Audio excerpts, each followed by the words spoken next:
คนจะมองว่าเราเป็นคนที่ใจดีมากซึ่งเราคิดว่าเราเป็นคนใจดีนะ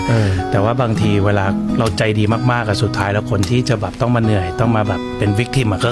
คือตัวเราเพราะมันเหนื่อยกับการที่เราเอาความรู้สึกของคนอื่นแบบอยู่ข้างหน้าเราตลอด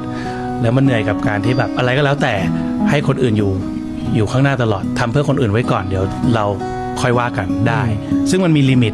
มันทำได้แต่ถ้าทำทุกวันเรามันจะมารู้อีกทีว่าทำไมเราเหนื่อยมันเหมือนเราไม่ได้แบบดูแลความรู้สึกของตัวเอง